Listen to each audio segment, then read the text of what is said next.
সম্মানিত শুধু আমি সূরা মুলকের 23 নম্বর আয়াত তেলাওয়াত করেছি। এই 23 নম্বর আয়াতে আল্লাহ তাআলা আমাদেরকে স্পেশাল 3টা ব্লেসিংস দিয়েছেন, 3টা নেয়ামত দিয়ে ধন্য করেছেন। এ নিয়ে আমরা কথা শুনবো ইনশাআল্লাহ। আল্লাহ তাআলা বলছেন, কুল হুয়াল্লাযী আনশাআকুম ওয়া জাআলা লাকুমুস সামআ ওয়াল আবসারা ওয়াল আফইদাতা ক্বালিলাম মা তাশকুরুন। নবী হে, আপনি বলুন, তিনি সে সত্তা যিনি তোমাদেরকে সৃষ্টি করেছেন আর তোমাদেরকে দিয়েছেন শ্রবণ শক্তি, দৃষ্টি শক্তি আর চিন্তা শক্তি, কিন্তু খুব অল্প সংখ্যক লোকই তোমরা শুকরগুজার হও। এই যে এত বড় নেয়ামত পেয়ে আমরা ধন্য, আমরা শুকরগুজার হই না। তাহলে 3টা ফ্যাকাল্টি বা 3টা ক্যাপাসিটি বা 3টা এবিলিটি যে আল্লাহ তাআলা আমাদেরকে বিশেষ নেয়ামত দিয়েছেন, সেই 3টা নেয়ামতের কথা আল্লাহ বলেছেন। এক হচ্ছে হিয়ারিং, 2 হচ্ছে ভিশন, 3 হচ্ছে intellect. I repeat, hearing, vision, intellect, অর্থাৎ শ্রবণ শক্তি, এরপর তিনি দিয়েছেন আমাদেরকে দৃষ্টি শক্তি আর দিয়েছেন চিন্তা শক্তি বা বিচার বুদ্ধি। তো এই 3টা নেয়ামতের মধ্যে থেকে সর্বশেষ যে নেয়ামতটা অর্থাৎ চিন্তা শক্তি বা বিচার বুদ্ধি, যে আল্লাহ তাআলা আমাদের মধ্যে বিবেক দিয়েছেন, বিচার বুদ্ধি দিয়েছেন, এই পয়েন্টটা নিয়ে আমি আজকে কিছু কথা আপনাদের সামনে উপস্থাপন করব ইনশাআল্লাহ বিইذنিল্লাহ। সম্মানিত সুধী, আমরা মানুষ, উই আর ইন্টেলেকচুয়াল বিং, আমরা হচ্ছে বুদ্ধিবৃত্তিক প্রাণী। অর্থাৎ আল্লাহ তাআলা আমাদেরকে ফ্রি উইল দিয়েছেন, আমাদেরকে ক্রিটিক্যালি থিংকিং করার সুযোগ দিয়েছেন, বিচার বুদ্ধি, বিবেক, কমন সেন্সকে কাজে লাগানোর সুযোগ আল্লাহ তাআলা আমাদেরকে দিয়েছেন। এবং এজন্যই আল্লাহ তাআলা আমাদেরকে আশরাফুল মাখলুকাত বানিয়েছেন। আমাদের ফ্রি থিংকিং করার সুযোগ আছে, আমাদের ইন্টেলেক্ট আছে, আমাদের ইন্টেলিজেন্স আছে, আমরা আমাদের সিদ্ধান্তগুলো নিজের মন মতো করে নিতে পারি। এজন্য আমরা হচ্ছে আশরাফুল মাখলুকাত। এজন্য আল্লাহ তাআলা ফেরেশতাদেরকে অর্ডার করেছেন যাতে তারা আমাদেরকে সিজদা দেয়। সুবহানাল্লাহ। এই সিজদাটা আবার ইবাদতের সিজদা ছিল না, এটা ছিল অনারারি সাজদা, সম্মানসূচক সাজদা। ইবাদতের সিজদায় লুটিয়ে পড়া যায় একজনের সামনে। আওয়াজ করে বলুন তো, তিনি কে? ফেরেশতারা যে সিজদাটা আমাদেরকে দিয়েছিল, এটা ছিল অনারারি সাজদা, সম্মানসূচক সাজদা। তো এই বিচার বুদ্ধি, বিবেক বুদ্ধি, এগুলোই আমাদেরকে পশু থেকে আলাদা করেছে। পশুর কিন্তু এই ইন্টেলেক্ট নাই, বিচার বুদ্ধির ক্ষমতাটা তাদের নাই। এজন্য পশু থেকে আমরা আলাদা। এবং চিন্তা আর বিবেককে খাটানোর জন্য আল্লাহ তাআলা মহামূল্যবান একটা অঙ্গ আল্লাহ তাআলা আমাদেরকে দিয়েছেন, সেটা হচ্ছে ব্রেইন, আমাদের মস্তিষ্ক। এটাকে কাজে লাগিয়ে, কমন সেন্স কাজে লাগিয়ে আমরা পৃথিবীতে সভ্যতার পর সভ্যতা নির্মাণ করেছি। পৃথিবীতে মানুষ ছাড়া অন্য কোনো প্রাণীকে এটা করতে পেরেছে? এটা মানুষ করেছে, কারণ আল্লাহ তাআলা মানুষকে এই চিন্তা শক্তি দিয়েছেন, বিচার বুদ্ধি দিয়েছেন এবং সফিস্টিকেটেড একটা ব্রেইন দিয়েছেন। এটা কাজে লাগিয়ে আমরা অনেক বড় কাজ করে ফেলতে পারি। এবং আপনি শুনলে অবাক হবেন, আমাদের এই যে ছোট্ট ব্রেইনটা, খুব বেশি না কিন্তু ওজন। একটা প্রাপ্তবয়স্ক মানুষের হিউম্যান ব্রেইনের ওজন কত ধারণা আছে কারো? হ্যাঁ, কত? 3 pound. On an average 3 pound, মানে 1.5 কেজি। এই 1.5 কেজি ওজনের ব্রেইন দিয়ে আমরা পৃথিবীতে এই সভ্যতাগুলো বিনির্মাণ করেছি। এবং আপনি শুনলে অবাক হবেন, আমাদের এই ব্রেইনের মেমোরি ক্যাপাসিটি, মেমোরি স্টোরেজ অনেক বেশি। বিজ্ঞানীরা গবেষণা করে ওনারা জানিয়েছেন যে আমাদের হিউম্যান ব্রেইনের মেমোরি হচ্ছে 2.5 পেটাবাইটস। আপনারা মেগাবাইটের নাম শুনেছেন, গিগাবাইটের নাম শুনেছেন, পেটাবাইট হয়তো অনেকে শুনেন না। পেটাবাইট আরো অনেক বেশি, অনেক বড়। তো 1 পেটাবাইটে হয় 1 মিলিয়ন গিগাবাইট। আই রিপিট, 1 পেটাবাইটে হয় 10 লক্ষ গিগাবাইট। তার মানে আমার আর আপনার যে হিউম্যান ব্রেইন, এই ব্রেইনের ক্যাপাসিটি হচ্ছে 25 লক্ষ গিগাবাইট। সুবহানাল্লাহ, এত আস্তে! 25 লাখ গিগাবাইট আমাদের ব্রেইনের মেমোরি বা স্টোরেজ। আচ্ছা বলেন, আপনাদের এই যে আইফোন মোবাইল, এটাতে মেমোরি কত? 256 জিবি ম্যাক্সিমাম, ম্যাক্স 256 জিবি। আচ্ছা গেল। এরপর আমাদের ল্যাপটপ গুলোতে মেমোরি স্টোরেজ কত ম্যাক্সিমাম? সাধারণত 500 জিবি, যারা খুব বেশি নেয় হয়তো 1000 জিবি, 1 টেরাবাইট, তাই না? এই তো। তাহলে আমাদের ল্যাপটপ গুলোর মেমোরি স্টোরেজ হচ্ছে 1000 গিগাবাইট, তাতে সারা দুনিয়াটাই যেন এটার ভিতরে ঢুকিয়ে রাখা যায়, ঠিক কিনা? কিন্তু আল্লাহ তাআলা আমাদেরকে যে দয়া করে ব্রেইন দিয়েছেন, এটার মেমোরি ক্যাপাসিটি হচ্ছে 25 লক্ষ গিগাবাইট। আল্লাহু আকবার। এবং আপনি শুনলে অবাক হবেন, এই ব্রেনের ভিতরে আল্লাহ তাআলা অনেক নিউরন দিয়েছেন, মানে স্নায়ু কোষ, যে নিউরন গুলো ব্রেনের মেসেজ গুলো, ইনফরমেশন গুলোকে ট্রান্সমিট করে। আমাদের ব্রেইনে এই স্নায়ু কোষের সংখ্যা বা নিউরনের সংখ্যা মোর দেন 100 বিলিয়নস, মানে 10,000 কোটিরও বেশি। তো আমরা যত বেশি চিন্তা করি, যত বেশি ব্রেইন খাটাই, আমাদের এই স্নায়ু কোষগুলোর মধ্যে সংযোগায়ন বাড়ে, মানে নিউরন কানেক্টিভিটি বাড়ে। এই ব্যাপারে পৃথিবীতে সবচেয়ে বড় স্পেশালিস্ট হচ্ছে ডক্টর হার্বার্ট বানসন, হার্ভার্ড ইউনিভার্সিটির একজন অ্যাসোসিয়েট প্রফেসর। তো তাকে জিজ্ঞেস করা হয়েছিল মানুষের এই নিউরন কানেক্টিভিটি সর্বোচ্চ কত হতে পারে, একজন মানুষ যত চিন্তা করুক, যত ব্রেন খাটাক, কত হতে পারে। তো সে গবেষণা করে বলেছিল 25-এর ডান দিকে 30টা শূন্য বসালে যত হতে পারে, একটা মানুষের মাথার স্নায়ুগুলোর সংযোগায়ন বা নিউরন কানেক্টিভিটি ঠিক তত হতে পারে। 25-এর ডান দিকে কয়টা শূন্য? 30টা। এটা আমি কি দিয়ে বলবো?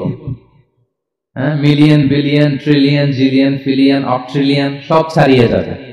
আচ্ছা, সংখ্যাটা কত বড় আমি একটু উদাহরণ দিয়ে বলি। আমরা যে কম্পিউটারের দোকানে গেলে প্রিন্টিং করি না, A4 সাইজের কাগজ আছে না? একটা হিউম্যান ব্রেইনে যত পরিমাণ নিউরন কানেক্টিভিটি হতে পারে, তত পরিমাণ সাদা কাগজ যদি আপনাকে দেয়া হয়, A4 সাইজের সাদা কাগজ দিয়ে যদি বলা হয় যেটা টেবিলের উপর রাখেন, ইন্টারন্যাশনাল ইয়ুথ সেন্টারের এই টেবিলের উপর এই কাগজগুলো রাখেন, আপনি কাগজগুলো রাখতে শুরু করবেন, কাগজের স্তূপ উঁচু হতে হতে হতে হতে এই টাওয়ার ছাড়িয়ে, আকাশ ছাড়িয়ে, বাতাস ছাড়িয়ে, মহাকাশ স্টেশন ছাড়িয়ে, নাসার বিজ্ঞানীদের নাগালে আসা প্রথম আকাশের যত দূর বিজ্ঞান যেতে পেরেছে, এই যে জেমস ওয়েব টেলিস্কোপ 34 কোটি বছর আগের ছবি, স্থির চিত্র আমাদেরকে পাঠিয়েছে, যত দূর মানুষের নাগালে এসেছে, কাগজের স্তূপ এরকম উঁচু হতেই থাকবে, তারপরও অনেক কাগজ আপনার হাতে থেকে যাবে। তার মানে কি পরিমাণে নিউরন কানেক্টিভিটি আমাদের ব্রেইনে সম্ভব। তো এখন দ্য কোশ্চেন রাইজেস, প্রশ্ন হচ্ছে আমরা আমাদের ব্রেইনকে ওইভাবে খাটাই কিনা, ব্রেইনটাকে কাজে লাগাই কিনা। আমাদের যে অভাবনীয় চিন্তা শক্তি, আনলিমিটেড চিন্তা শক্তি দিয়ে যে আল্লাহ তাআলা আমাদেরকে সৃষ্টি করেছেন, এটার কতটুকু আমরা ব্যবহার করি, আমাদের এই সফিস্টিকেটেড যে ব্রেইন আল্লাহ দিয়েছেন, এটা ব্যবহার করি কিনা, দিস ইজ দ্য কোশ্চেন। তো সম্মানিত সুধী, আল কোরআন আল কারীমের পরতে পরতে আল্লাহ তাআলা আমাদেরকে মাথা খাটাতে বলেছেন, আমাদের চিন্তার দিগন্তকে প্রসারিত করতে বলেছেন, কিন্তু আমরা মাথা খাটাতে চাই না। আমরা যেন চিন্তাশীল হয়ে উঠি, আমরা যেন ব্রেইন খাটাই। অনেক আয়াত আপনি পাবেন, 2-1টি আয়াত আপনাদের সামনে আমি উপস্থাপন করবে আজকের আলোচনার ইতি টানবো ইনশাআল্লাহ। আমরা যেন মাথা খাটাই, আমরা যেন চিন্তা করি, এটা বোঝাতে যে আল্লাহ তাআলা বেসিক্যালি কোরআনে 4টা শব্দ ব্যবহার করেছেন। 4টা, একটু ক্লাসের মতো মনে করেন, তাহলে মনে থাকবে, কিছু শিখে গেলাম। প্রথম শব্দ হচ্ছে আন্নাদার, আন্নাদার। 2 নাম্বার হচ্ছে আল আক, 3 নাম্বার হচ্ছে আত-তাফাক্কুর, 4 নাম্বার হচ্ছে আত-তাদাব্বুর। রিপিট, আবার বলি, আন্নাদার, আল আক, আত-তাফাক্কুর, আত-তাদাব্বুর। আন্নাদার, আল আক, আত-তাফাক্কুর, আত-তাদাব্বুর। বলতে পারবেন 4টা? 1 নম্বরে কি? আন্নাদার, 2 নম্বরে আল আক, 3 নম্বরে আত-তাফাক্কুর, 4 নম্বরে আত-তাদাব্বুর। এই 4টা শব্দ নিয়ে সংক্ষিপ্ত কিছু আলোচনা করবো ইনশাআল্লাহ। আন-নাযার শব্দটা আপনাদের পরিচিত, একটু ভেঙে বললে বুঝতে পারবেন। আমরা বলি না এই যে নজর দিস না, এই যে নজর লাগবে, বলি না নজর দেয়া। নজর মানে হচ্ছে তাকানো, তবে সাধারণ তাকানো না, careful look, with deep observation and reflection. এটাকে কোরআন বলেছে আন-নাযার। এটার প্রতি কোরআন আমাদেরকে উৎসাহিত করেছে। পাশাপাশি 2 নাম্বার কি বলছিলাম নজরের পরে? অ্যাটলিস্ট একজন তো বলতে হবে, আল আক। আল আক, এটাও আপনার অর্থ জানেন। আমরা বলি না আকল, কিরে তোর কি আকল নাই, তুই কি ব্যাকেল, বলি না আমরা এরকম? ব্যাকেল মানে যার আকল নেই। তো এই যে আকল, আকল থাকা বা আকল খাটানো বা কমন সেন্সকে খাটানো, রিজনিং করা, কোরআন এটার ব্যাপারে উৎসাহিত করেছে। 3 নম্বরে কি বলেছিলাম? আত-তাফাক্কুর। এই যে ইউআই এর স্টুডেন্ট পাওয়া গেছে তো, ওনারা বলতে পারতেছে আত-তাফাক্কুর। আত-তাফাক্কুর শব্দটা আসছে ফিকির থেকে। ফিকরা, ফিকির। ফিকির তো বুঝেন নাকি? আমরা বলি না যে ফিকির করতে হবে। তাফাক্কুর মানে ক্রিটিক্যাল থিংকিং, বিশ্লেষণধর্মী চিন্তা করা। আর সর্বশেষ হচ্ছে আত-তাদাব্বুর। আর তাদাব্বুরটা কোরআনের সাথে জড়িত, কোরআনের পেছনের গল্পগুলো খুঁজে বের করা। আর তাদাব্বুর শব্দটা এসেছে আরবি শব্দ দুবুর থেকে। দুবুর, দুবুর মানে কি? পেছন। তো কোরআনের কোন একটা আয়াতের পেছনের গল্পটা কি, পেছনের রহস্যটা কি, এর নেপথ্যে কি, এর গুরু রহস্য কি, এটাকে বের করা। এই 4টা ব্যাপারে কোরআন অনেক এমফাসাইজ করেছে। এই 4টা নিয়ে আমরা কথা বলি। প্রথমে কি বলেছিলাম? প্রথম শব্দটা আন-নাযার। সবাই বলেন তো প্রথম শব্দটা কি? আন-নাযার। নজর মানে কি? দৃষ্টি দেয়া। স্বাভাবিক দৃষ্টি না, গভীর দৃষ্টি, সুগভীর দৃষ্টি। হ্যাঁ, ইংরেজিতে বলে অবজারভেশন বা রিফ্লেকশন। আমরা যেন শুধু ফেল ফেল করে তাকিয়ে না থাকি। আল্লাহ বলেছে তাকালে তাকানোর মতো তাকাবা, গভীর দৃষ্টি দিবা। আল্লাহ বলেন আফালা ইয়ানদুরুনা ইলাল ইবিলি কাইফা খুলিকাত ওয়া ইলাস সামাই কাইফা রুফিআত ওয়া ইলাল জিবালি কাইফা নুসিবাত ওয়া ইলাল আরদি কাইফা সুতিহাত। আল্লাহ বলেন ওরা কি নজর দেয় না? আফালা ইয়ানদুরুনা, নজর থেকে ইয়ানদুরুনা ইলাল ইবিলি, ওরা কি উটের দিকে তাকায় না? Don't they see to the camels how masterfully they were created? তারা কি উটের দিকে তাকায় না কিভাবে উটকে সৃষ্টি করেছি? তারা কি আকাশের দিকে তাকায় না খুঁটিবিহীন বিশাল আকাশকে কেমন করে বানালাম? তারা কি পাহাড়ের দিকে তাকায় না কিভাবে পাহাড়কে ফার্মলি সেট করা হলো পৃথিবীর সাথে? তারা কি জমিনের দিকে তাকায় না কিভাবে জমিনটাকে বিস্তীর্ণ করে দেয়া হয়েছে? তো এই 4টা কথা আল্লাহ বললেন। রাসূল সাল্লাল্লাহু আলাইহি ওয়াসাল্লাম যখন মক্কার কুরাইশদেরকে তাওহীদ, রিসালাত, আখিরাতের দাওয়াত দিচ্ছিল, তারা এই দাওয়াতকে প্রত্যাখ্যান করলো, তারা মানছে না। তো তখন আল্লাহ তাআলা এই আয়াত নাযিল করে বললেন আফালা ইয়ানদুরুনা ইলাল ইবিলি কাইফা খুলিকাত। মক্কার কুরাইশরা কি উটের দিকে তাকায় না?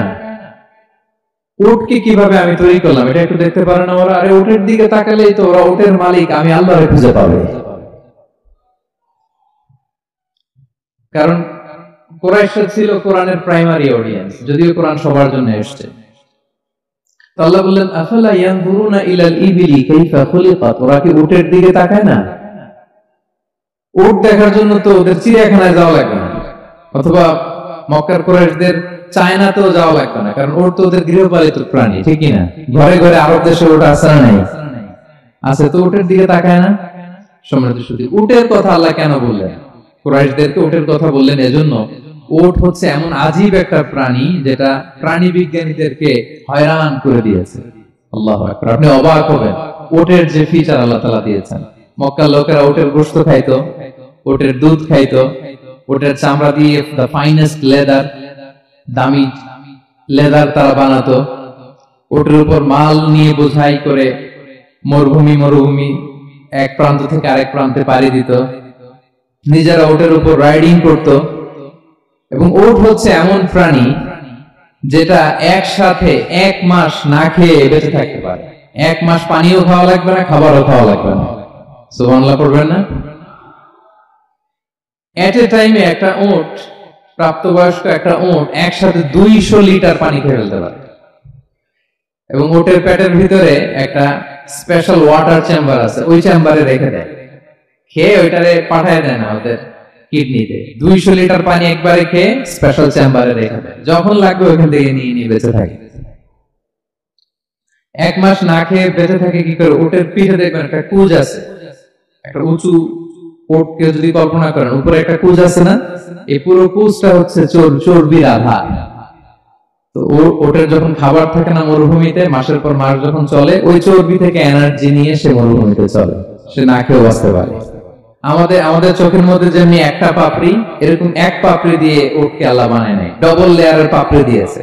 কারণ মরুভূমির মধ্যে চলতে পথে লু হাওয়া থাকবে, মরুভূমির সাইমুম, বালুর ঝড়, এই ঝড় মোকাবেলার জন্য, লু হাওয়া মোকাবেলার জন্য ডবল লেয়ারের চোখের পর্দা। একটা পর্দা ফেলে রাখে আর একটা খুলে সে হাঁটতে থাকে, তার কিছুই হয়। সুবহানাল্লাহ। আমাদের 98 ডিগ্রি ফারেনহাইটে স্বাভাবিক তাপমাত্রা, তাই না? 99 ডিগ্রি হলে আমাদের জ্বর, 100 ডিগ্রি হলে জ্বর, 101, 2 সর্বোচ্চ আমরা সহ্য করতে পারি। এর বেশি যদি হয় 103 ডিগ্রি হলে বেহুশ হয়ে যায় মানুষ। 4 ডিগ্রি হলে আমাদের দেহের ভেতরে যে কোষগুলো আছে এগুলো মরে যায়। কিন্তু একটা উট মরুভূমির তাপমাত্রায় প্রতিদিন 104 ডিগ্রি 5 ডিগ্রি তাপমাত্রা সহ্য করে খুব স্বাভাবিক উট চলতে পারে, তার কিছুই হয় না। এবং মরুভূমির মধ্যে যে ক্যাকটাস আছে, গুলমলতা, বড় বড় কাঁটা জাতীয় গাছ, যে কাঁটা পৃথিবীর কোনো প্রাণী খেতে পারবে না, কিন্তু একটা উট অনায়াসে খেয়ে ফেলতে পারে। উটের জিহ্বাকে এবং পাকস্থলীকে আল্লাহ এমন স্পেশালি মেড করেছেন, যত কাঁটা দিবেন খেয়ে সবার ওর কিছুই হয় না। সুবহানাল্লাহ বিহামদিহি। আল্লাহ বলে আফালা ইয়ানজুরুনা ইলাল ইবিলি কাইফা খুলিকাত, ওরা কি উটের দিকে তাকায় না? আরে উটকে নিয়ে গবেষণা করলে তো উটের মালিককে খুঁজে পায় তারা। এরপর বললেন ওয়া ইলাস সামাই কাইফা রুফিআত, ওরা কি আকাশের দিকে তাকায় না? কিভাবে খুঁটি ছাড়া আকাশকে আমি বানিয়েছি। আপনারা যখন বিমানে চড়েন তখন কি শুধু ভিডিও করতে থাকেন নাকি? মেঘের ভিডিও, আকাশের ভিডিও, তখন তাকাবেন আকাশের দিকে। সুবহানাল্লাহ, কিভাবে আল্লাহ আকাশকে তৈরি করেছেন। ওয়ালাকাদ যায়্যানা সামাআ দুনিয়া বিজিনাতিল কাওয়াকিব, আল্লাহ বলেন এই প্রথম আকাশটাকে আমি তারা দিয়ে সুশোভিত করেছি, বিশাল বিশাল তারা। এই যে আমরা সূর্য দেখি, এটা একটা তারা, পৃথিবীর চেয়ে 13 লক্ষ গুণ বড় এই সূর্য। কত গুণ বড় বলে ফেললাম হুট করে মুখ দিয়ে, কিন্তু কল্পনা করতে পারতেছি। তার মানে 13 লক্ষটা পৃথিবী সূর্যের মধ্যে রাখার জায়গা আছে। তাই বলে মনে করেন না যে সূর্য অনেক বড় সাইজের তারা, না। সূর্য এই মহাশূন্যের খুব ছোট্ট সাইজের একটা তারা। সূর্যের চেয়ে লক্ষ কোটি গুণ তারা আছে। যে সূর্য পৃথিবীর চেয়ে 13 লক্ষ গুণ বড়, ওই সূর্যের চেয়ে কোটি গুণ বড় তারা আছে। এরকম লক্ষ কোটি কোটি তারা নিয়ে আমাদের গ্যালাক্সি মিল্কি ওয়ে, এরকম কোটি কোটি গ্যালাক্সি আছে। সুবহানাল্লাহ, কোটি কোটি গ্যালাক্সি নিয়ে আমাদের এই প্রথম আকাশের মহাশূন্য। তার মানে পুরো প্রথম আকাশটাকে যদি একটা মানচিত্র দেয়া হয়, ওইখানে মাইক্রোস্কোপ দিয়ে পৃথিবীকে খুঁজে পাওয়া যাবে না। আই রিপিট, পুরো প্রথম আকাশটাকে যদি একটা বড় মানচিত্র বানানো হয়, আমরা যে পৃথিবীতে আছি মাইক্রোস্কোপ দিয়েও এটাকে খুঁজে পাওয়া যাবে না। এই বিশাল প্রথম আকাশের মহাশূন্য যখন শেষ, এরপরে হচ্ছে প্রথম আকাশের লেয়ার, তারপরে হচ্ছে দ্বিতীয় আকাশের মহাশূন্য, তারপরে দ্বিতীয় আকাশের লেয়ার। বিষ্ণু ইসলাম বলেন দ্বিতীয় আকাশের তুলনায় প্রথম আকাশটা কত ছোট শোনো। সাহারা মরুভূমির মধ্যে যদি তোমার হাতের আংটি ছুঁড়ে ফেলে দাও, পুরো মরুভূমির তুলনায় তোমার হাতের আংটি যত ছোট, আল্লাহর দ্বিতীয় আসমানের তুলনায় প্রথম আসমানটা ঠিক তত ছোট। আবার তৃতীয় আসমানের তুলনায় দ্বিতীয় আসমানটা ঠিক ওই রকম। আবার চতুর্থ আসমানের তুলনায় তৃতীয় আসমানটা ওই রকম। এইভাবে 7 আসমান, এরপরে আল্লাহর কুরসি, মাওদাউল কাদামাইন, যেখানে আল্লাহ তার কুদরতি পা রাখেন। তো 7 আসমানটা যত বড়, পুরো সাহারা মরুভূমির মধ্যে আংটি ফেলে দিলে মরুভূমির তুলনায় আংটি যত ছোট, আল্লাহর কুরসির তুলনায় পুরো 7 আসমানটা ঠিক তত ছোট। কল্পনা করা যায়? এজন্য আল্লাহ বলেছেন আফালা ইয়ানজুরুনা ইলাল ইবিলি কাইফা খুলিকাত, একটু উট নিয়ে চিন্তা করতে পারো না? আকাশটা নিয়ে একটু ভাবতে পারো না? ওয়া ইলাল জিবালি কাইফা নুসিবাত, একটু পাহাড়ের দিকে তাকিয়ে একটু অবজারভেশন করা যায় না, রিফ্লেকশন। ও মক্কার লোকেরা, পাহাড় দেখার জন্য তো তোমাদের অন্য দেশে যাওয়া লাগবে না, তোমরা তো সারাউন্ডেড বাই মাউন্টেন্স, চারদিকে শুধু পাহাড়, পাহাড় আর পাহাড়। এই পৃথিবীর ভেতরে 7টা টেকটনিক প্লেট আছে। এই 7 tectonic plates creates the mountain range on earth. পৃথিবীর মধ্যে মাউন্টেন এভাবেই হয়েছে। বিগ ব্যাং এর মহাবিস্ফোরণের পরে এই প্লেটগুলো যখন কোলাপস করলো, মাঝখানের জায়গা উঁচু হয়ে গেল, দ্যাট ইজ মাউন্টেন। এটাই মাউন্টেন। আমেরিকার আলাস্কা একটা জায়গা আছে, পৃথিবীর সবচেয়ে বড় মাউন্টেন রেঞ্জ। এটা লম্বায় প্রায় 2000 কিলোমিটার লম্বা একটা পাহাড়। ইউরোপের সবচেয়ে বড় পাহাড় হচ্ছে আল্পস পর্বতমালা, ওটা লম্বায় 1200 কিলোমিটার। কল্পনা করতে পারেন, একটা পাহাড় 1200 কিলোমিটার লম্বা। আর সবচেয়ে উঁচু যে পর্বতশৃঙ্গ মাউন্ট এভারেস্ট 29,035 ফিট। আর মিটার দিয়ে চিন্তা করলে 8,850 মিটার। আল্লাহ এই পাহাড়কে কোরআনে বলেছেন পেরেকের সাথে তুলনা দিয়েছেন। আল্লাহ তাআলা বলেছেন ওয়াজআলনাল জিবালা আওতাদা, আমি এই পাহাড়গুলোকে আলস পর্বতমালা, আলাস্কা পর্বতমালা, মাউন্ট এভারেস্ট এগুলোকে পেরেকের মতো বানিয়েছি। কিসের মতো? আচ্ছা, যদি আমার কথা বুঝে থাকেন তাহলে উত্তর দেন।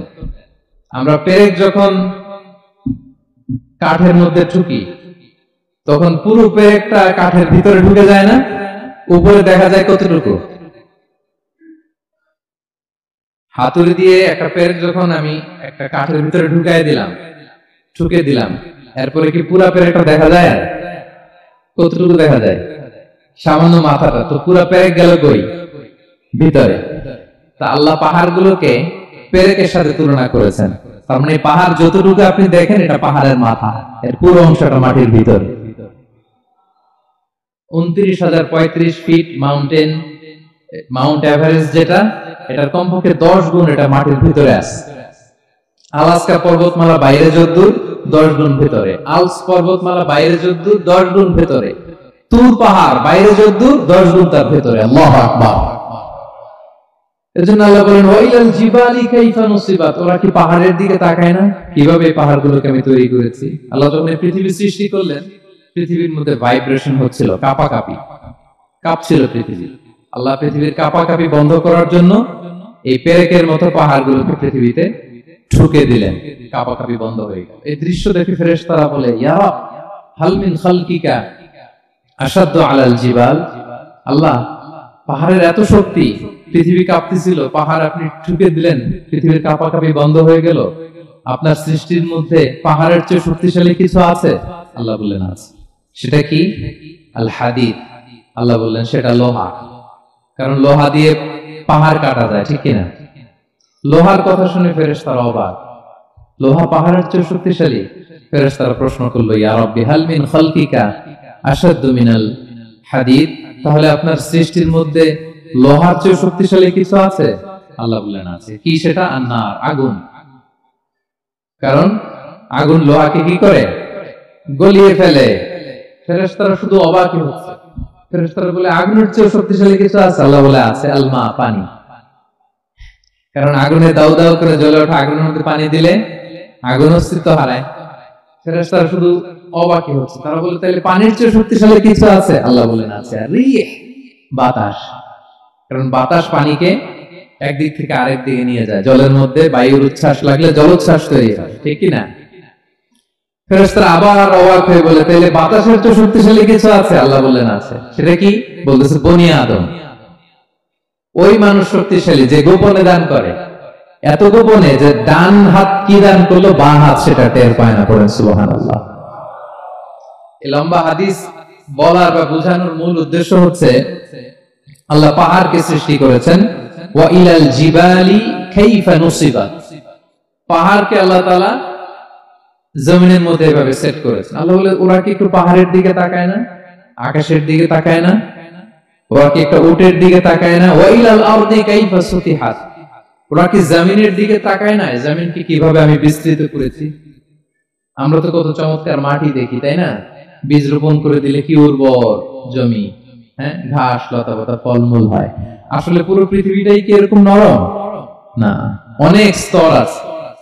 এই ভূপৃষ্ঠের নিচে আপনি পাবেন পাললিক শিলার স্তর, রূপান্তরিত শিলার স্তর, আগ্নেয়গিরির শিলার স্তর। তার মানে পৃথিবীর ভেতরে দাউ দাউ করে আগুন জ্বলছে, এবং আগ্নেয়গিরির জ্বালামুখ ভেঙে যখন এই অগ্নুৎপাতের লাভা বের হয় তখন বোঝা যায় পৃথিবীর ভেতরে কেমন আগুন পাওয়া যায়, ঠিক কিনা? তাহলে প্রথম শব্দটা আমি কি বলেছিলাম? আন-নাযার। মনে আছে তো না? প্রথম শব্দটা কি? আল্লাহ বলে তারা কি নজর করে দেখে না কিভাবে আকাশ বানালাম, উট সৃষ্টি করলাম, কিভাবে জমিন বানালাম, কিভাবে পাহাড় বানালাম। তাহলে এই যে নজর বা অবজারভেশন, রিফ্লেকশন, এটার প্রতি আল্লাহ তাআলা আমাদেরকে উৎসাহিত করেছে। প্রথম পয়েন্ট ক্লিয়ার। মোট পয়েন্ট আলোচনা করব 4টা। বলেন তো কয়টা?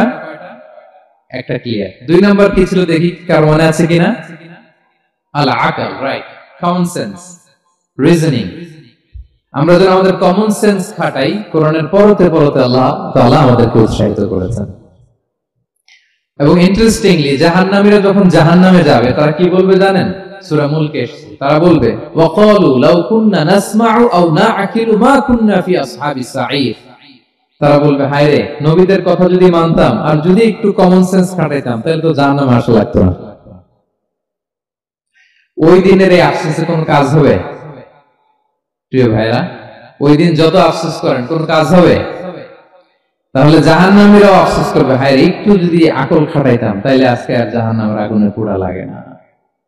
নবীদের কথা যদি শুনতাম আর যদি আকল খাটাতাম, কি খাটাতাম, তাহলে আজকের এই কঠিন অবস্থা আমাদের পড়া লাগতো না।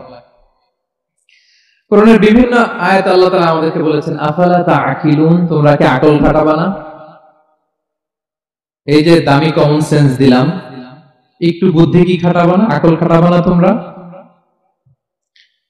এবং কোরআনের একটি আয়াতে আল্লাহ তাআলা বিভিন্ন কসমিক সিম্বলস, ন্যাচারাল ফেনোমেনা এগুলো উল্লেখ করে সবশেষে তিনি বলেছেন লা আয়াতিন লিকওমি ইয়াকিলুন, নিশ্চয়ই এগুলোর মধ্যে নিদর্শন রয়েছে, সাইন রয়েছে, কাদের জন্য? লিকওমি ইয়াকিলুন, যারা আকলবান, যারা কমন সেন্স খাটায়। এই আয়াতে আল্লাহ কি কি বলেছেন দীর্ঘ আলোচনা, আমি খুব সংক্ষেপে বলছি। আল্লাহ তাআলা বলেছেন ইন্না ফি খালকিস সামাওয়াতি ওয়াল আরদি واختلاف الليل والنهار والفلك التي تجري في البحر بما ينفع الناس وما أنزل الله من السماء من ماء فأحيا به الأرض بعد موتها وبث فيها من كل دابة وتصريف الرياح والسحاب المسخر بين السماء والأرض لآيات لقوم يعقلون। সবগুলো বলে আল্লাহ বললেন এগুলোর মধ্যে নিদর্শন আছে তাদের জন্য যারা কমন সেন্স খাটায়। কি বললেন আল্লাহ? আল্লাহ বললেন আকাশ জমিনের সৃষ্টির মধ্যে, দিবারাত্রির পরিবর্তনের মধ্যে, এই যে 24 ঘন্টার 12 ঘন্টা দিন, 12 ঘন্টা রাত, আহ্নিক গতির কারণে এই যে দিবারাত্রি আমরা পাই, এই পৃথিবীটা তার অরবিটে কক্ষে যেমনি ঘুরে, আবার পৃথিবীটা তার অক্ষেও ঘুরে। যে আপনারা যারা ক্রিকেট খেলছেন এরকম স্পিন বল করেন না? হ্যাঁ, কমন পড়ছে? স্পিন বল করলে বলটা কিভাবে যায় বলেন তো? ঘুরতে ঘুরতে যায়। তো পৃথিবী যখন সূর্যের চারদিকে কক্ষে ঘুরে, ওই ঘোরার মুহূর্তে সে নিজে স্পিনিং হইতে থাকে, ঘুরতে থাকে। ওই স্পিন হইতে তার এক পিঠ থেকে আরেক পিঠে ঘুরতে তার 24 ঘন্টা সময় লেগে যায়। ওইটার কারণে দিবারাত্রি হয়। 12 ঘন্টায় আমরা দিন পাই, 12 ঘন্টায় আমরা রাত পাই। আল্লাহ বলেন এই দিবারাত্রির পরিবর্তনের মধ্যে নিদর্শন আছে। তারপরে সাগরে যে ভেসে বেড়ায় বড় বড় নৌযান, জলযান, আপনারা দেখেছেন কিনা জানি না, এই যে icon of the ocean, Titanic জাহাজের চেয়ে 10 গুণ বড় জাহাজ, আমি দেখে এসেছি পশ্চিমা দেশগুলোতে। এত বিশাল বড় জাহাজ, এটা সামনে দাঁড়ালে এটা দৈত্যের মতো মনে হয়। মালয়েশিয়াতে তো অনেক কন্ডোমোনিয়ামস, 10-15টা কন্ডোমোনিয়ামস একসাথে জোড়া লাগালে এটা যত বড়, ওই ক্রুজ গুলো, জাহাজগুলো এত বড়। এক একটা জাহাজের ভেতরে 3000-4000 হোটেল রুম আছে, 8-10টা রেস্টুরেন্ট আছে, ফুটবল স্টেডিয়াম আছে, থিম পার্ক আছে, বিশাল একটা এন্টায়ার সিটি। এই বিশাল ক্রুজ গুলো, icon of the sea, virgin voice, royal Caribbean, এগুলো সাগরের উপর দিয়ে ভেসে বেড়ায়। আল্লাহ বলে ওয়াল ফুলকিল্লাতি তাজরি ফিল বাহরি বিমা ইয়ানফাউন নাস, সাগরের উপর বিশাল বড় বড় ক্রুজ গুলো ভেসে বেড়ায়, এর মধ্যে নিদর্শন আছে।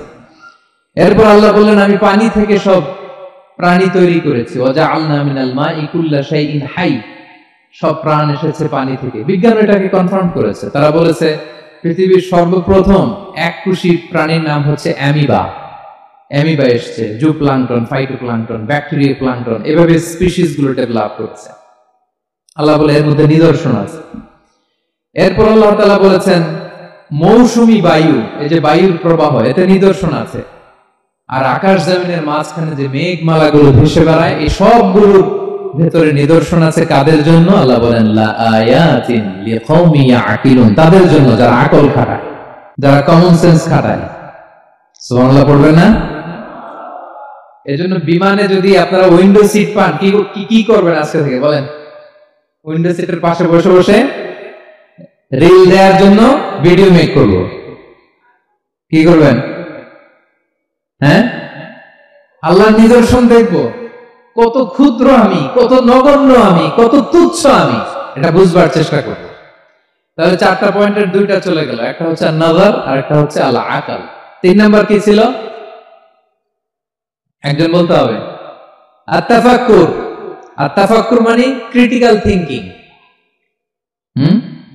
ক্রিটিক্যাল থিংকিং করা। আল্লাহ যে আমাদেরকে ব্রেন দিয়েছেন, এটা দিয়ে ক্রিটিক্যাল থিংকিং করা, ব্রেনটাকে কাজে লাগানো, গড়তালিকা প্রবাহে ভেসে না বেড়ানো, ব্রেনটাকে আমরা যেন কাজে লাগাই। আত-তাফাক্কুর। ইব্রাহিম আলাইহিস সালাম এই আত-তাফাক্কুর বা ক্রিটিক্যাল থিংকিং এর ক্ষেত্রে আমাদের জন্য অনুপম আদর্শ ছিল। কোন নবীর নাম বললাম? সবাই বলেন তো নবীর নাম কি? উনি যেই সময়টাতে পৃথিবীতে এসেছিলেন তখন কেউ করত তারার পূজা, কেউ করত চাঁদের পূজা, কেউ করত সূর্যের পূজা। আমরা হলে কি করতাম? কোন এক দলে ঢুকে যেতাম। কি বলেন? এক দল করে তারার পূজা, আরেক দল সূর্যের, আরেক দল চাঁদের। আমরা হলে কি করতাম? এক দলে ঢুকে যেতাম। উনি ঢুকেন নাই। উনি এই তারকা পূজারী, সূর্য পূজারীদের চিন্তার দেয়ালে আঘাত করেছেন। সুবহানাল্লাহ। ফালাম্মা জান্না আলাইহিল লাইলু রাআ কাওকাবা। উনি কিভাবে সত্যের সন্ধান পেলেন দেখেন। উনি রাত্রিবেলা যখন দেখেন যে লোকজন তারার পূজা করে, উনি ভাবলেন, হ্যাঁ রব্বি, তারাই কি আমার রব? পরে দেখে না, দিনের বেলায় তারারে আর খুঁজে পাওয়া যায় না। এখন মনে মনে ভাবে হায় রে, আমার রব যদি আবার মাঝে মধ্যে না থাকে তা আমি যাবো কই? এক সময় উনি আসে, আরেক সময় নাই। এরকম খোদা দিয়ে আমাদের কোনো লাভ আছে? যিনি সবসময় আমার টেক কেয়ার করবে, আমরা তো ওই খোদার ইবাদত করি, ঠিক কি না? উনি বললেন না না, এই তারা আমার রব হতে পারে না। এরপর দেখা যায় আরেকদিন রাত্রিবেলা সবাই চাঁদের পূজা করে। কি দ্যুতিময় চাঁদ, জ্যোৎস্না ছড়ায়। উনি ভাবলেন, আহা রব্বি, এটাই কি আমার রব? পরের দিনের বেলা যখন দেখি না, চাঁদের তো আর দেখা যায় না, চাঁদ তো আর নাই, ভ্যানিশ, ডিসঅ্যাপিয়ার। পরে বলে না, চাঁদ আমার রব হতে পারে না। এবার দিনের বেলা দেখলেন দ্বিপ্রহরের জল জলে সূর্য খা খা রোদ বিলাচ্ছে গোটা বিশ্বে। দেখে যে সবাই এটার ফলোয়ার বেশি, সবাই সূর্যের পূজা করে। কিন্তু আবার গধূলি লগ্নে সানসেটের টাইমে যখন সূর্য ডুবে গেল, হায় হায়, উনি বিপদে পড়লেন। এবার আমি কই যাব? সূর্য তো থাকে না। আল্লাহু আকবার। তখন তিনি ঘোষণা দিলেন, ইন্নী ওয়াজ্জাহতু ওয়াজহিয়া লিল্লাযী ফাতারাস সামাওয়াতি ওয়াল আরদা হানিফা ওয়া মা আনা মিনাল মুশরিকিন। হে তারকা পূজারী, হে চাঁদের পূজারী, হে সূর্য পূজারী, আমি তোমাদের কোন দলের সাথে নাই, বরং আমি আমাকে ওই সত্তার দিকে মনোনিবেশ করলাম, আত্মসমর্পণ করলাম। ফাতারাস সামাওয়াতি ওয়াল আরদ, যিনি আকাশ সৃষ্টি করেছেন, জমিন সৃষ্টি করেছেন। হানিফা ওয়া মা আনা মিনাল মুশরিকিন, আমি শিরক করি না, আমি হানিফ হিসেবে সে আল্লাহর ইবাদত শুরু করে দিলাম। পড়েন আল্লাহু আকবার। তাইলে উনি স্রোতে গা ভাসান নাই, কোন এক দলে না ঢুকে উনি ওনার ক্রিটিক্যাল থিংকিং, ওনার অ্যানালজি, ওনার বিবেককে উনি কাজে লাগিয়েছেন। তো সম্মানিত সুধী, এজন্য চিন্তা করা, এটাকে আরবিতে বলে আত-তাহান্নুফ মিন বাকায়া আল ইব্রাহিমিয়া। এটা ইব্রাহিমী চিন্তার অবশিষ্টাংশ। সেদিন ইব্রাহিম আলাইহিস সালাম এভাবে চিন্তা করতেন, গবেষণা করতেন।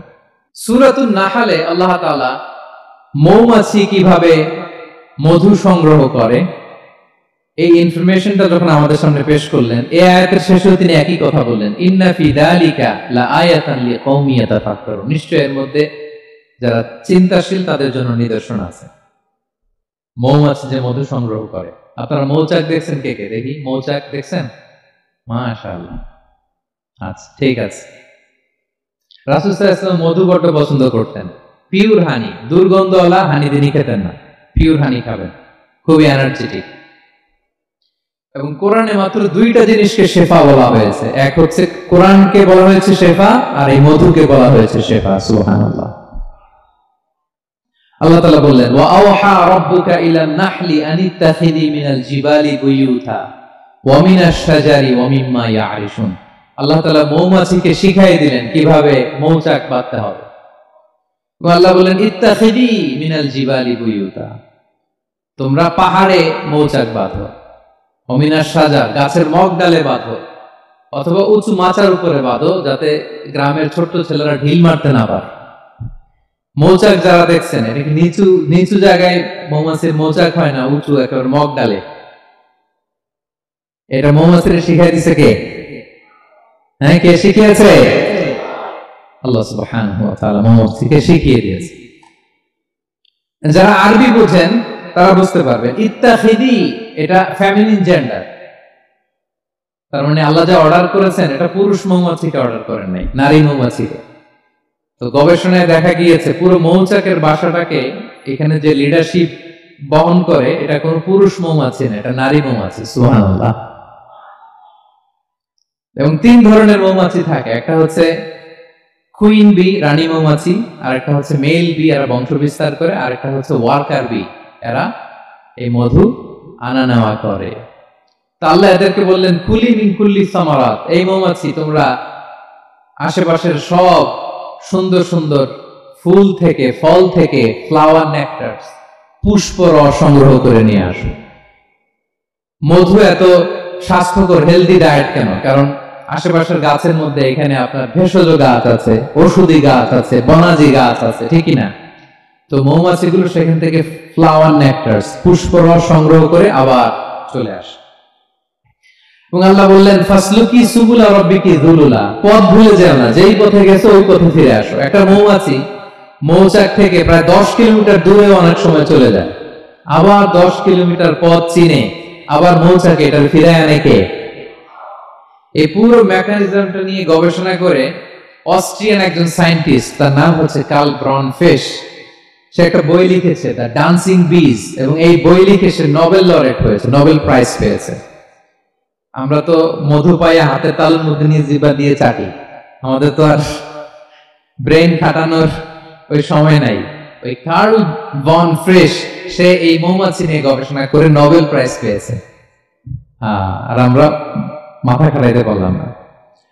তো সে গবেষণা করে পেয়েছে, মানে কোরআনের আয়াত যা যা বলেছে সে তাই পেয়েছে। মৌমাছি ওখান থেকে ফুলের পুষ্পরস, ফ্লাওয়ার নেকটারস এনেই কিন্তু মৌচাকে রাখে না, ওইটারে সে খেয়ে ফেলে। এবং সে গবেষণা করে পেয়েছে এক একটা মৌমাছির 2টা স্টোমাক, 2টা পাকস্থলী। একটা পাকস্থলীতে সে নিজের খাবার দাবার খায়, আর একটা পাকস্থলীতে এই পুষ্পরস, ফ্লাওয়ার নেকটারস গুলো সে রাখে। সেখানে আল্লাহ তাআলা একটা স্পেশাল এনজাইম দিয়ে ওইটাকে প্রিজার্ভ করে, প্রত্যেকটা মৌমাছির নিচে একটা টিউব আছে, সেই টিউব দিয়ে নল দিয়ে মৌচাকে যে ওই মধুগুলো রেখে আসে। পড়েন সুবহানাল্লাহ। এবং এই মধুর ভেতরে আল্লাহ তাআলা ন্যাচারাল অ্যান্টিসেপটিক রেখেছেন, এটার নাম প্রপোলিস। দ্বিতীয় বিশ্বযুদ্ধে রাশিয়ান সোলজাররা তারা আহত হলে তারা অ্যান্টিসেপটিক কিনে লাগাতো না, তারা মধু লাগায় দিত, আর আহত সোলজার তারা মুহূর্তে সুস্থ হয়ে যেত। যাদের বাতের ব্যথা আছে, বাতের ব্যথা আছে না অনেক মুরব্বীদের, ওই বাতের ব্যথার মধ্যে যদি মৌমাছির ফুল ফুটাই দিতে পারেন, একদিনের মধ্যে বাতের ব্যথা ভালো হয়ে যাবে। সাময়িক হয়তো ব্যথা পাবে, মৌমাছি যখন কামড় দেয় ব্যথা লাগে না, নাকি আরাম লাগে?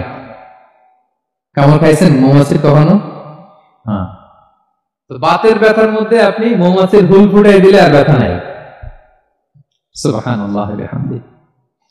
মুখতালিফুন আলওয়ানু, বিভিন্ন ধরনের ক্রিম হানি, হোয়াইট হানি, ইয়েলো হানি, ব্ল্যাক হানি, নানা ধরনের হানি আল্লাহ তাআলা এইভাবে প্রিজার্ভ করেছেন মৌমাছির মধ্য দিয়ে। আল্লাহ বলেন এই যে এতগুলো মৌমাছি পুষ্প রস এনে মৌচাকের মধ্যে রসগুলো রাখে, মধু তৈরি হয়। আল্লাহ বলেন ইন্না ফি যালিকা লাআয়াতান লিকওমিন ইয়াতাফাক্কারুন, নিশ্চয় এর মধ্যে আল্লাহ তাআলা চিন্তাশীলদের জন্য নিদর্শন রেখেছেন।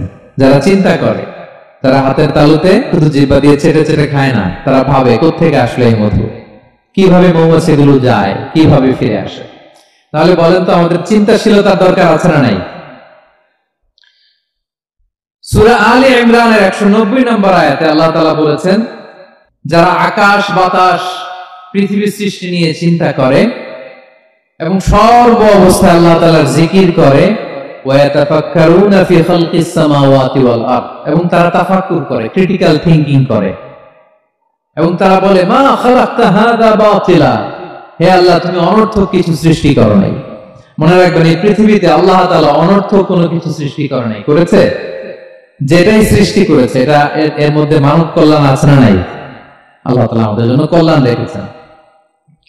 এবং এই আয়াত যখন নাযিল হল, বিষ্ণু ইসলাম বললেন ওয়াইলুন লিমান ক্বারাআহা ওয়া লাম ইয়াতাফাক্কার ফিহা, ধ্বংস তাদের জন্য যারা এই আয়াত তেলাওয়াত করে কিন্তু এই আয়াত নিয়ে চিন্তা করে না, গবেষণা করে না।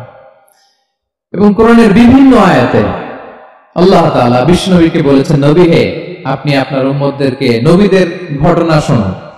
কোরআনের 3 ভাগের 1 ভাগ হচ্ছে ঘটনা। পুরো কোরআনের 3 ভাগের 1 ভাগ কি?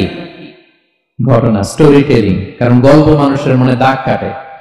আল্লাহ তাআলা বলেছেন ফাকুসুসিল কসাসা লাআল্লাহুম ইয়াতাফাক্কারুন। নবী হ্যাঁ, আপনি তাদেরকে কিচ্ছা শোনান, ঘটনা শোনান, নবীদের কাহিনী শোনান। লাআল্লাহুম ইয়াতাফাক্কারুন, যাতে করে তারা ক্রিটিক্যাল থিংকিং করে। তারা লূত আলাইহিস সালামের কওমের ঘটনা যখন শুনে যে আল্লাহ তাআলা আপসাইড ডাউন করে দিয়েছিলেন, তারা যখন কওমে আদের ঘটনা শুনে, কওমে সামুদের ঘটনা শুনে, তারা যেন চিন্তাশীল হয়। এবং বিশ্বনবীর সাহাবী আবু দারদা রাদিয়াল্লাহু তাআলা আনহু উনি বলতেন তাফাক্কুরু সাআতিন খায়রুম মিন কিয়ামিল লাইল। 1 ঘন্টা কেউ যদি আল্লাহর সৃষ্টি নিয়ে চিন্তা করে, সেটা সারা রাত তাহাজ্জুদের সালাত পার করার চেয়ে উত্তম। আমরা অনেকে মনে করি শুধু তাসবিহ পড়াই ইবাদত, জিকির করাই ইবাদত, শুধু কোরআন তেলাওয়াতই মনে হয় ইবাদত, শুধু কিয়ামুল লাইল করা ইবাদত। কিন্তু বিশ্বনবীর সাহাবী, যিনি ইসলাম আমাদের চেয়ে ঢের বেশি বুঝেছেন, তিনি বলেন আল্লাহর এই সৃষ্টি শৈলী, এই সৃষ্টি নৈপুণ্য নিয়ে 1 ঘন্টা চিন্তা করা, ক্রিটিক্যাল থিংকিং করা, সারা রাত নফল তাহাজ্জুদের চেয়েও সেরা। এবার বলেন আমাদের চিন্তা করার দরকার আছে না নাই? ব্রেনটা খাটাবেন তো? এই যে যারা কনভার্টেড মুসলিম হয়, এরা কিন্তু অনেক চিন্তা ফিকির করে, নিজের সাথে নিজে বোঝাপড়া করে, ক্রিটিক্যাল থিংকিং করে, তাদের অ্যানালজি কাজে লাগিয়ে, আল্লাহর দেয়া ব্রেনকে কাজে লাগিয়ে এরপরে শাহাদা পাঠ করে। এমনি এমনি না। এই যে কিছুদিন আগে আমেরিকান এক পপ স্টার কালেমা পড়ছে না? আপনি জানেন একটা ধর্ম চেঞ্জ করা, একটা ফেথ চেঞ্জ করা, এটা কত বড় সিদ্ধান্ত? হ্যাঁ, বাপদাদার ধর্ম, বয়স 30-40, এতদিন যে ধর্ম মানলাম, এটাকে চেঞ্জ করে নতুন ধর্মে কনভার্ট হয়, এটা কত বড় সিদ্ধান্ত? Could you imagine that? It's not a joke. নিজের সাথে নিজের অনেক বোঝাপড়া করতে হয়, তারাই ক্রিটিক্যাল থিংকিং করে। এবং বিষ্ণু ঈসা ইসলাম উনি নবী হওয়ার আগেও এই চিন্তার ইবাদত করতেন। তিনি হেরা গুহায় চলে যেতেন, কাবা থেকে 6 কিলোমিটার উত্তরে, 634 মিটার উঁচু জাবালে নূরের উপরে একটা কেইভ আছে, গুহা, এটা নাম হচ্ছে গারে হেরা। ওখানে বসে বসে তিনি এই চিন্তা করতেন। তার মানে নবী হওয়ার আগে বিশ্বনবীর ইবাদত ছিল চিন্তার ইবাদত। নবী হিসেবে অ্যাসাইন্ড হওয়ার আগে বিশ্বনবীর ইবাদত কি ছিল বলেন তো? নামাজ পড়া, কোরআন তেলাওয়াত করা। কোরআন তো নাজিলই হয় নাই, কোরআন তেলাওয়াত করবে কেমনে? তখন 6 মাস বসে বসে উনি ওখানে কি করেছেন বলেন? ধ্যানমগ্ন করেছেন, ধ্যানমগ্ন ছিলেন, তিনি চিন্তা করতেন। ওইটাই ছিল ওনার আধ্যাত্মিক শিক্ষায়তন। ওই নির্জন গুহার মধ্যে উনি যখন চিন্তায় মগ্ন ছিলেন, আল্লাহর সৃষ্টি শৈলী নিয়ে চিন্তা করতেন, ঠিক ওই মুহূর্তে, অন্তিম মুহূর্তে ওই মাহেন্দ্রক্ষণে নাজিল হয়েছে ইকরা বিসমি রাব্বিকাল্লাযী খালাক, read in the name of your lord who has created. পড়ো তোমার প্রভুর নামে, যিনি তোমাকে সৃষ্টি করেছেন, শিক্ষা দিয়েছেন। তাহলে সময়তে শুধু ইসলামের সূচনা হয়েছিল, এটা বলা যায় ফাইনালি যে ইসলামের সূচনা হয়েছিল এই চিন্তার ইবাদতের মধ্য দিয়ে। আমরা যেন চিন্তা করি। তাহলে 4টা পয়েন্টের 3টা আমরা ক্লিয়ার করে ফেললাম। আর তাফাক্কুর, ক্রিটিক্যাল থিংকিং শেষ। 4 নাম্বার কি বলেছিলাম? হ্যাঁ বলো তো? আত-তাদাব্বুর। আত-তাদাব্বুর মানে পন্ডারিং অন দ্য কোরআন, কোরআনকে গবেষণা করে পড়া, কোরআনের আয়াতের অন্তর্নিহিত মর্মার্থ, গূঢ় রহস্য উদ্ঘাটনের চেষ্টা করা। আল্লাহ বলেন আফালা ইয়াতাদাব্বারুনাল কোরআন আম আলা কুলুবিন আকফালুহা। ওরা কি কোরআন নিয়ে একটু চিন্তা গবেষণা করবে না, নাকি ওদের অন্তরে জং ধরা তালা পড়ে গিয়েছে? তাহলে আমরা যে গড়গড় করে তেলাওয়াত করি, আল্লাহ শুধু এই তেলাওয়াত করতে বলেননি। হ্যাঁ, তেলাওয়াত করলে প্রতি অক্ষরে 10 নাকি, ঠিক আছে, কিন্তু আল্লাহ বলেছেন ওরা কি কোরআন নিয়ে চিন্তা গবেষণা করবে না? আফালা ইয়াতাদাব্বারুনাল কোরআন। কোরআন তো এসেছে গোটা বিশ্বকে কাঁপিয়ে দিতে, হিস্ট্রিকে বদলে দিতে কোরআন এসেছে। মা আনজালনা আলাইকাল কোরআন লিতাশকা। নবী হে, হতভাগা জাতি হিসেবে পৃথিবীতে থেকে যাবেন, এজন্য কোরআন পাঠাই নাই। এটা পৃথিবীর পুরো হিস্ট্রিকে চেঞ্জ করে দিবে। তাদাব্বুরুল কোরআন। আর তাদাব্বুর শব্দটা এসেছে দুবুর থেকে। দুবুর মানে পেছন। আল্লাহ বলেছেন প্রতিটা আয়াত পড়ার সময় এর পেছনের নেপথ্যের গল্পটা কি, এটাকে খুঁজে বের করো। আপনি যত বড় মুফাসসির হন, কোরআনের আয়াত আপনি যত পড়বেন, প্রতিদিন নিত্য নতুন নতুন নতুন তথ্য আপনি পাবেন। আল্লাহর কসম, আমি আল আজহারে কোরআন নিয়ে পড়াশোনা করেছি, আইআইএম এ কোরআন নিয়ে masters, human embryology in the holy Quran, PhD 5 বছর, human behavioural patterns in the holy Quran. এখনো তো তাফসীর করে যাই, প্রতিদিন কোরআন স্টাডি করি, একটা আয়াত যত পড়ি প্রত্যেক স্টাডিতে নতুন নতুন ইনফরমেশন আমার মাথায় চলে আসে। শুধু আমার মাথা না, পৃথিবীর যত বড় মুফাসসির হোক তিনি, যত পড়বে কোরআন, যত রিভাইজ করবে, যত রিসার্চ করবে, প্রত্যেক রিভিশনে সে নতুন নতুন তথ্য পাবে। এজন্য আল্লাহ বলেন আফালা ইয়াতাদাব্বারুনাল কোরআন, ওরা কি কোরআন নিয়ে একটু চিন্তা গবেষণা করবে না, নাকি ওদের অন্তরে তালা, জং ধরা তালা লেগেছে?